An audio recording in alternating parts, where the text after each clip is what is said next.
When you think about the word meaning, it can feel a little slippery, right? A bit philosophical. But today, we're going to talk about applied semantics. That's the practical science of how we make meaning actually work in the real world. We're talking everything from Siri on your phone to the code that flies an airplane. So let's dive in. Okay, I know. It's a terrible pun, but it perfectly captures what we're talking about today. See, the word pointless can mean without a physical point, but it can also mean without a purpose. And that wonderful, messy overlap, that's right at the very heart of human language. And this isn't just some fun little quirk of how we talk, it's a huge problem we are constantly solving all day, every day. Whether we're talking to another person, typing something into a search engine, or programming a computer, we are always navigating this sea of potential meanings. So that's where applied semantics comes in. You can think of it as the toolkit we use to tackle all these puzzles of meaning. It's not just about what words mean in a dictionary. It's about how we use that meaning to actually get things done. All right, let's start with our first really big problem. How on earth do we teach a computer, a completely literal-minded machine, to understand our incredibly vague, context-driven language? Let's use a classic example, the word bank. For you and me, context makes it totally obvious if we're talking about a river bank or a money bank. But for a computer, that's a massive challenge. In the world of AI, this is called word sense disambiguation, and it is a critical hurdle to overcome. And this is where the solution gets really elegant. Instead of trying to teach a computer a bunch of dictionary definitions, we teach it to look at the context. The whole idea is that words that show up in similar contexts, well, they tend to have similar meanings. Now, this approach leads to a result that is just mind-bending. By mapping out words in a kind of meaning space based on their context, computers can literally do math with them. They can figure out that if you take the concept of king, subtract the idea of man, and then add the idea of woman, you get queen. They're not just reading words, they're calculating the relationships between them. It's incredible. And this isn't just some theory. This technology is powering the world all around us. When you talk to Siri or Alexa, they're using these advanced contextual models to analyze your entire sentence, weigh all the probabilities, and figure out what you actually mean. Okay, let's switch gears to our second big problem. So far, we've been talking about teaching computers our messy human language. But what about making them understand their own language, programming code, with absolute, unambiguous precision? You see, in computer science, semantics is deadly serious. There are basically three main ways to define what a piece of code means. First, there's operational, which is kind of like a simulation. It describes step by step what the computer does. Then there's denotational, which is more abstract. It maps the code to mathematical objects to give it a formal definition. And finally, you have axiomatic semantics, which uses pure logic to prove beyond any doubt that a program will do exactly what it's supposed to do.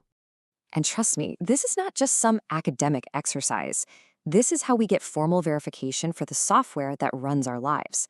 Using axiomatic semantics, engineers can mathematically prove that an airplane's flight control system is completely free of logical errors.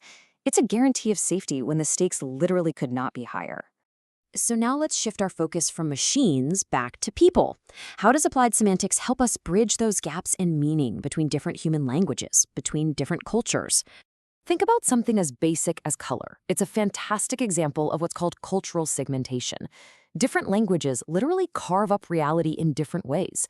In English, we have separate words for blue and green, but in some languages, there's just a single word that covers both because they're seen as just different shades of the same core concept. And it's not just about the physical world. Some words capture entire cultural concepts that just don't have a direct one-to-one equivalent anywhere else. Take the Danish word hygge. You can't just define it with a single English word. It's a whole feeling, a specific kind of cozy contentment. So for a translator, the challenge isn't just the literal definition, it's conveying the entire vibe packed inside that one word. Okay, so up until now, we've pretty much treated ambiguity as a problem that we need to solve. But here comes the big twist. What if ambiguity isn't a flaw in our language at all? So get this, researchers at MIT discovered something really profound. It turns out ambiguity actually makes language more efficient. It lets us reuse short, simple words for all sorts of different things. And because we humans are so good at using context, the whole system is actually cognitively cheaper than if we had a totally unique word for every single idea. And that forces us to ask a really fundamental question. Have we been looking at this whole thing completely wrong? Is ambiguity something to be engineered out of our systems? Or is it actually a powerful tool that we should embrace? Well, it really seems like the answer is it's a feature. I mean, beyond efficiency, ambiguity is what gives literature its depth. It forces us to interpret stories and find our own meaning. And of course, it's the engine of all humor. Without ambiguity, you just don't get puns or any kind of wordplay. So, what's the big takeaway here? How do all these ideas about computers and translation actually apply to our own lives, and especially to how we learn things? Well, this way of thinking is already changing how we learn. Instead of just memorizing isolated vocabulary lists, the best educational methods now teach words in related groups, or what you might call semantic fields.